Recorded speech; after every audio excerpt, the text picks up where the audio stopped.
Sin is hard to get out. I think that's been something that's certainly been clear to me through the happenings of life and the way in which hardships affect people. Sin's hard to get out, and it's not always something that I can do. In fact, it's something I can never do, and I'm glad that Jesus is far more capable than I am. I appreciated that last song that we sung, Mike, and this reminder of the salvation that Jesus brings, this plan that God formulated in heaven and brought down with grace and spans the gulf between us and God. And Jason, I really appreciated your thoughts around the table. These beautiful feasts that have become such an integral part of the people of Israel's life that God fulfills in Jesus Christ, that He uses to save us. What a wonderful thing. I wanted to change gears a little bit today and look at a psalm together. So I'd invite you to open to Psalm 3. And we'll spend a little bit of time this morning considering these words in this psalm, this musical prose, this opening of a heart to God. So maybe I'll begin just by reading Psalm 3.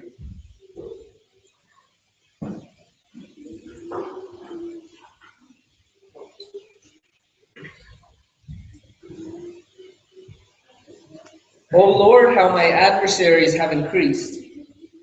Many are rising up against me. Many are saying of my soul, there is no deliverance for him in God.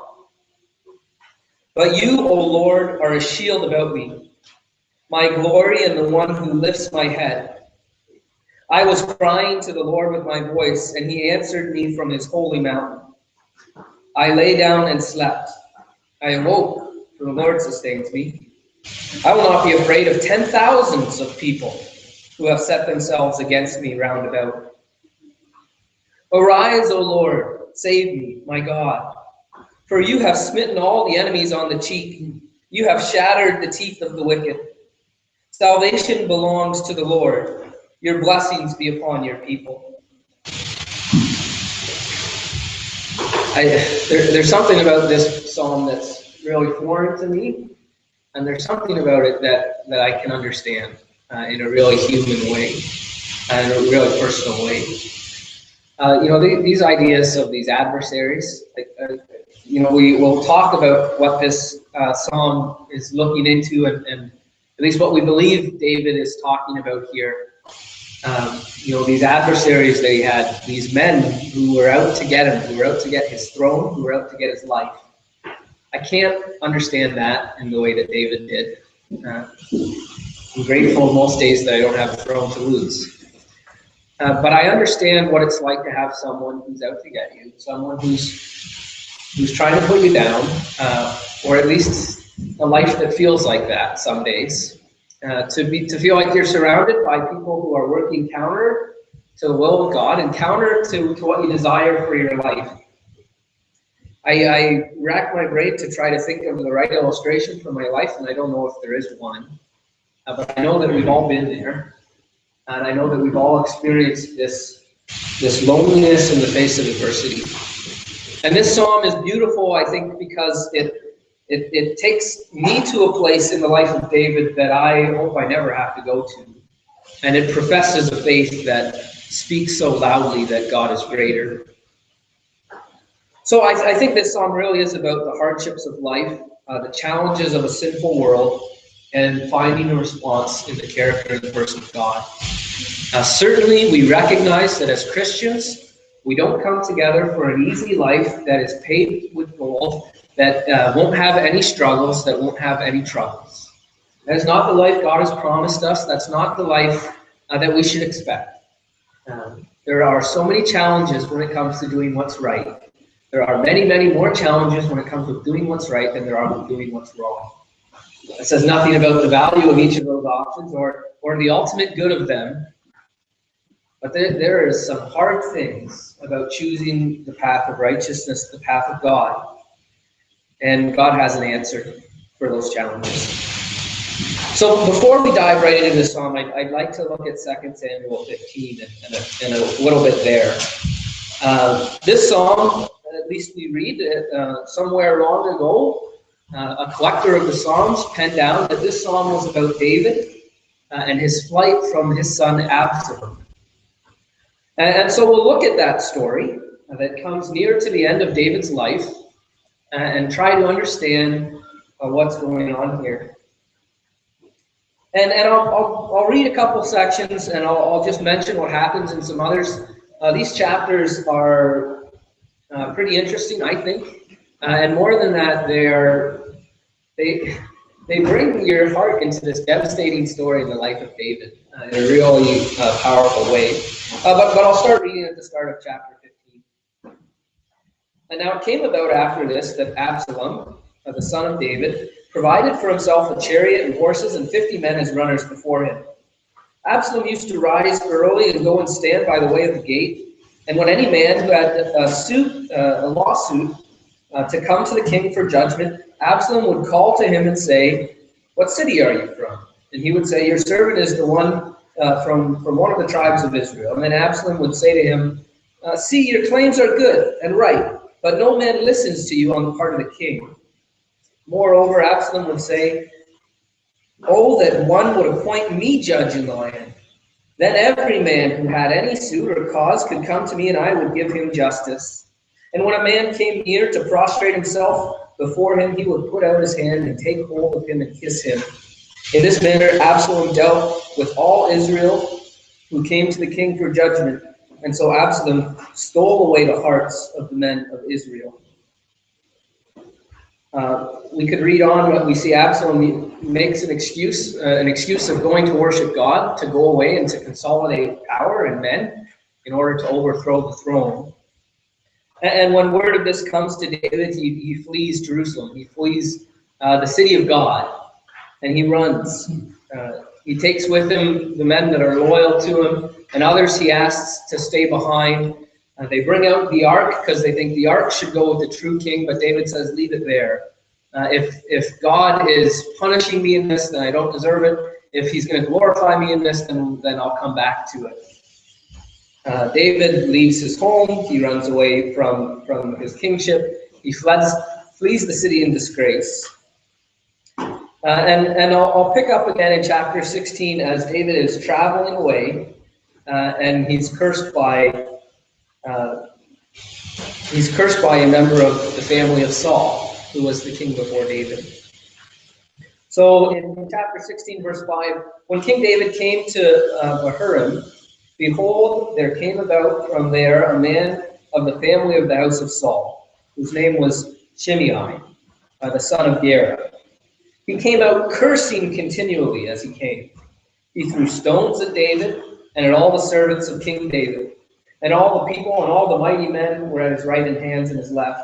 Thus Shimei said when he cursed God, Get out, you man of bloodshed, you worthless fellow. The Lord has returned upon you all the bloodshed of the house of Saul, in whose place you have reigned. And the Lord has given the kingdom into the hand of your son Absalom, and behold, you are taken into your own evil, and you are a man of bloodshed. We could go pretty deep into these accusations, but the bottom line is they're not true. David's not the one who attacked the household of Saul. He was the one who refused to do that. He certainly has fought his share of battles, but they've always been at God's behest, and they've always been with God's approval. There's an attack here at David, at what David's done, at David's relationship with God, and David recognizes that he's in a place of disgrace, and he doesn't, send out his men to capture him and to discipline him or to make an example of him. But he says, "I don't know. I don't know what God's doing here. I don't know really if I'm right or if I'm wrong. I don't know what's going on. So just let it be." And this man follows him around and throws stones at him and curses him, defames his character. And then in chapter 18, there's this conflict that has been building up to between those who are loyal to David and those who are loyal to Absalom. And David has organized his army and he sends them out. They convince him to stay behind for the betterment of his troops. They say, David, if you're there and we run away, they're going to chase us forever. But if you're not there, they'll let us go. They don't care about us. But the battle is fought. And before the battle, David gathers together his commanders and he says, I want you to know, and he says it in full view of all people, no one's to harm my son. Be gentle with my son. I love him. I love my son Absalom. And so they go, and the battle's fought, and David's men are victorious. God is with them. And they win the battle. And, there's this passage that says Absalom is caught by his hair in a tree, and he's hanging there.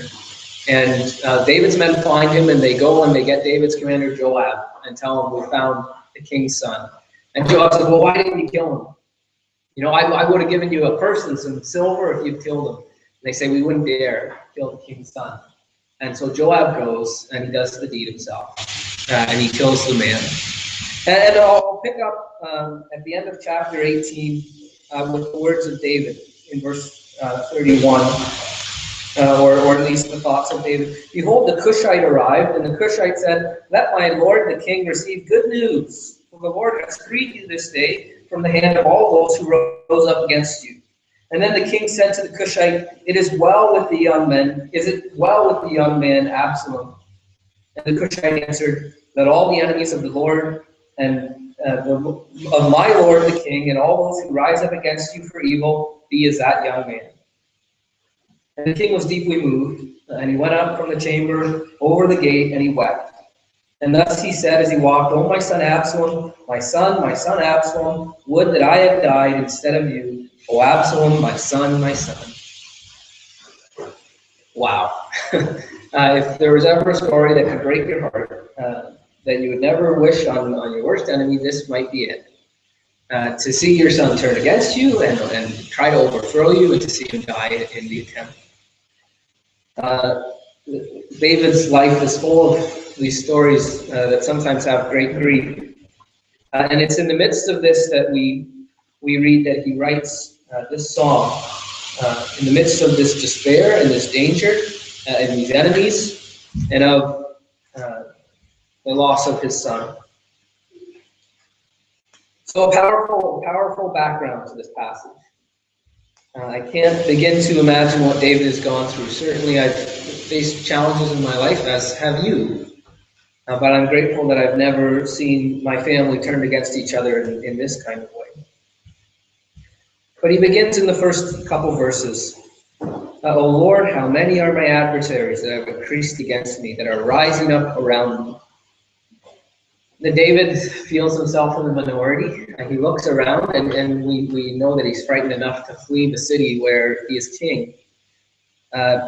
This feeling of being alone, this feeling of being attacked. I think when we strive to be faithful, we will often, or at least occasionally, put ourselves in the shoes of David, where there will be adversaries for what's right, and there will be challenges that will come up before faithful living. They come in many different ways in our lives.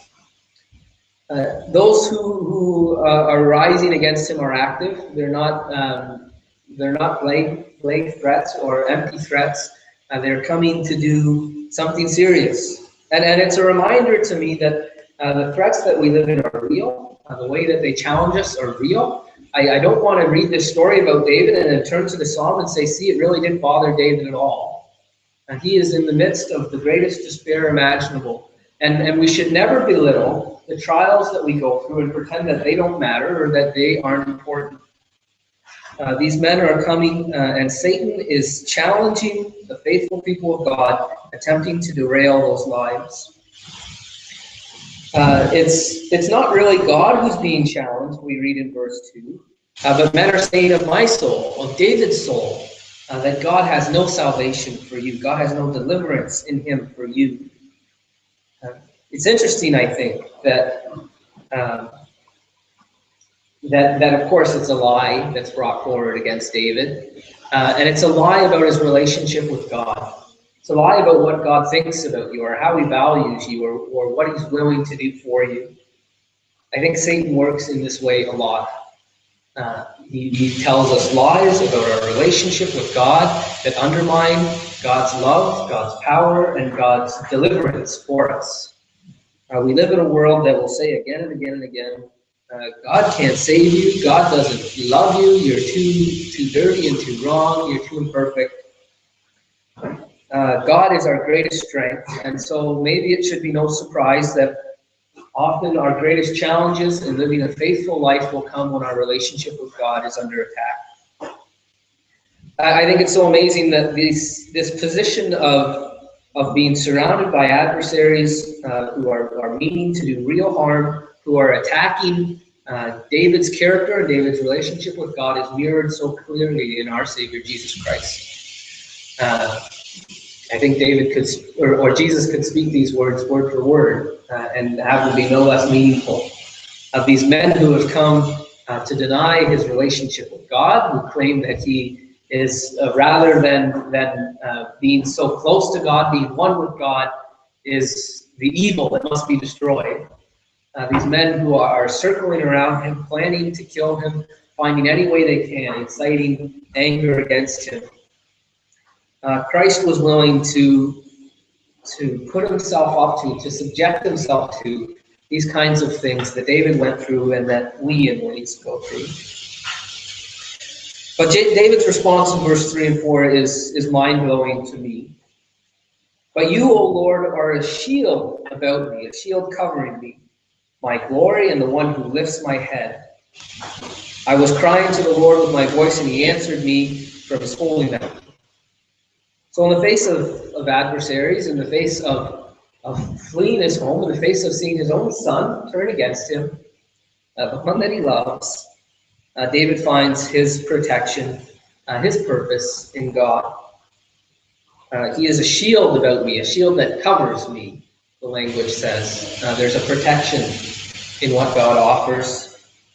And beyond just protection, he is the glory that David has. He lifts him up from dejection, from this place of shame.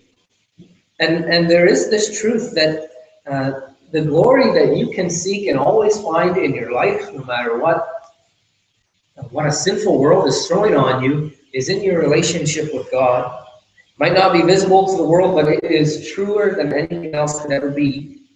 And so God is our glory. By serving a wonderful God, we reflect his glory. We read that we're like Moses in that way, that Moses went into the temple and he covered his face because the world couldn't see his glory. We should walk around proudly displaying the glory of God. Serving God provides a glory that doesn't rise and fall like earthly success and failure. It's not based on our position or on what the world would think of us. It's based on God's person. And David certainly is in a place of great humility, of great disgrace. He is in shame. He's covered his head. He's walking away. He's being cursed. He's being harassed. And he turns and he finds his true glory in God. Not in who he was or who he might be again, but simply because he has a relationship with this God of glory. David looks for an answer from the holy hill. And in the Old Testament, the holy hill is Jerusalem, this city on a hill where God reigns, where the temple will be built, where the ark is being kept, where the king lives. And David says, it's not Absalom who reigns there, even though I've run away in shame, but it's God. It's God who answers there. It's not the enemies that are in control, it's God who's in control. And it reminds me of this passage in Hebrews where it recognizes that we have come to a new kind of holy mountain, greater than Jerusalem, greater than Mount Sinai, a mountain that we can draw near to, and a mountain from which God judges. And God judges justly for his people. God's the one in control. And again, it astounds me that this is mirrored so clearly in the life of Christ. That he relied on God's protection, that he put himself around people who would do him harm. You know, I think of the time when he's heading to Jerusalem and all his disciples and everybody around him says, don't you know that that's where the people are who are trying to kill you? But Jesus doesn't fear. And he goes further than that, and he puts himself right in their hands, and he's delivered over to them, and he trusts in God. He goes through the shame of the cross, knowing that in God's eyes it's glorifying. He chooses to undergo the shame of enemies, of adversaries who would hope to do to him the greatest disservice of character that could be done, knowing that in God's eyes it is glory. Well, David continues, I lie down and sleep, I awoke, for the Lord sustains me. I will not be afraid of the 10,000s of people who have set themselves round about me. Because of God's protection, because of the glory that God brings into the life of David, he finds this peace. He finds this peace of mind, this ability to cope, this security to lay down, this security to sleep and to rise again and to be refreshed. Something that gets him through the tragedy, to overcome the earthly things that array against him, that turn up within him fears and doubts. The peace of God brings an answer to him. And so I think there is this truth for us, that peace can be found in the knowledge that God is greater, and the knowledge that God's glory is around us, and that God's protection is over us. Certainly that protection is not always in the ways or the designs that we would want, but it is in the ways of the designs that God wants for us. And again, mirrored in the life of Christ. That, despite the grief on him, he finds this peace in the garden, that not my will but thine. That he stands before Pilate, and Pilate, gives him every out that he could have to, I want you to walk away, Jesus, just give me one reason and you can turn and go. But he trusts in God. He has peace with God. He trusts in God even to death, even to suffering, even to shame. And in verse 7 and 8, arise, O Lord, save me, O my God, for you have smitten all the enemies on the cheek, you shattered the teeth of the wicked. Salvation belongs to the Lord, and your blessings be upon your people. David calls for God to act, and to act boldly, to reestablish the role that he'd given David, to the favor that David had been given. And I think it's good for us to pray like David prays, to pray boldly that the blessings that God has promised to us will come about, that God's promises, that his blessings, that his goodness, that his justice will be done. And just as David is called to a role of kingship, we read in Revelation that we too reign with God. That we were not made to be spat upon and to be put down and to be brought low. We were made to share in the glory of God. And there's nothing wrong about praying for yourself that God will bring you to a place and let the world see and let the reality shine through that you're loved by him, that you share a relationship with him, that those promises be realized. But, there's no sense here in which David is confused. He's not saying, look at how great I am. God, you love me just so much because I'm so good, and so you'll save. He says, salvation belongs to the Lord. It's your blessings that I want for the people. It's nothing that I would bring.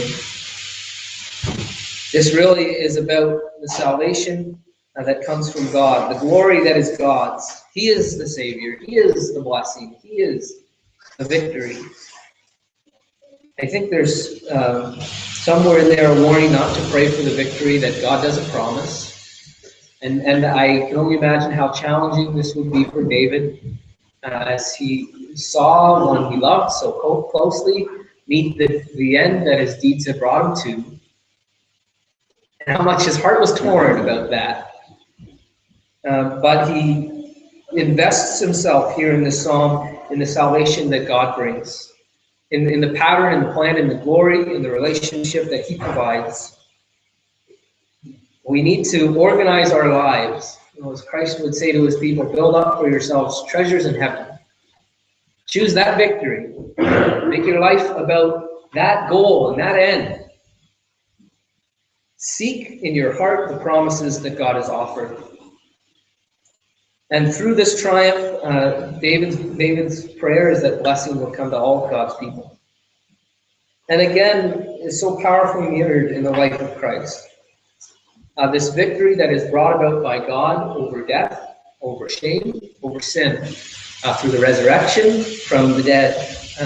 That Jesus rose up on the third day, that he sits in this place of glory beyond measure, that his name is the name that every knee bows before, that the creatures in heaven chant around, seeing the glory of Christ. This is reigning with God. Christ has made it happen, and he's extended that blessing to all who would turn to him. Well, maybe just a few thoughts in terms of application.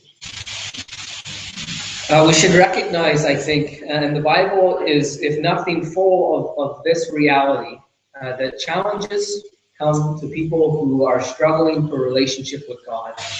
And sometimes they are challenges from within, but very often they are challenges from without. We see time and time again, beginning right at the beginning of the story with Adam and Eve, and going right through to Christ and far beyond Christ, that people who are seeking a faithful relationship with God are attacked and are brought low and are tried to be defamed and tried to be discredited.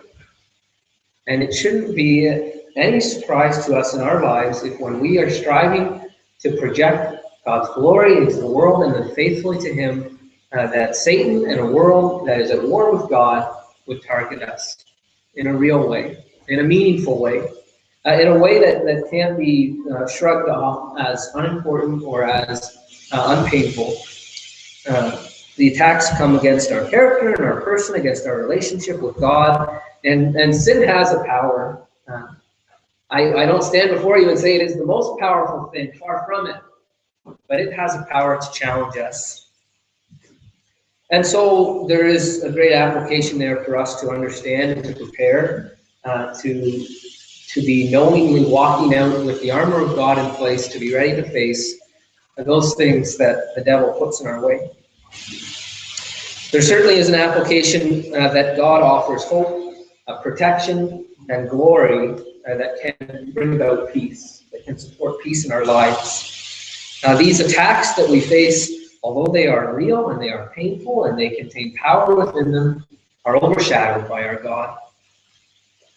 We need to consider our struggles in light of God's power and God's will. We need to understand that God can sustain us to do all that he has planned for us to do. He has the power, and he gives us the power to fulfill the plan he has for us. The glory that we get in our lives far outweighs the shame that the world tries to put on us. And of course, we live in this reality that it's not yet been achieved. But the truth is there, and we need to cling to that truth. We need to build our lives around and bask in the peace that comes from his realities. And finally, we should not miss in every story that salvation comes from our God. That he provides victory, ultimate victory, for his people. I think this is one of the great lessons of the Psalms. So often this is the pattern. This man in distress, this time of hardship, this calling to God, and God's salvation brought. And of course, it's his salvation, it's not ours. And I understand from that it's not the way that I might want it, and it's certainly not done by my power, but it is in God's plan, and it is by God's doing. So it calls us to yearn for his salvation to be fully realized, to pray to him for it, to live for it, to project it in the world, to encourage ourselves with the victory that Jesus brings, to stand firm against all things, knowing that Christ has brought victory. While David clung to God, he trusted in his power and his salvation. We know that this man faced doubts and hardships and griefs that overwhelmed him. But he trusted to God's plan throughout these times of darkness that go beyond what I can really understand. Christ mirrors for us this in his life. that God himself would come down and face these attacks in a way that humans face them. That he would feel this grief and this anguish and this sadness in the same way that we do. That he also mirrored this faithful trust to put God first, to trust in him, to sacrifice what he might have desired for the glory that God had planned, for the victory that God had in mind. We're challenged by enemies, by deceitful doubts that arise in our lives, and we must make this choice. Shall we crumble before the temporary, the truly painful and yet temporary struggles that are brought? Or will we seek and trust in the glory that God brings, in the victory he offers, in growing in the peace born out of his person? I pray that we will follow after our Savior Jesus Christ, and that we will strive to respond in the ways that he did, trusting in God's plan, seeking God's glory, and taking peace in who God is.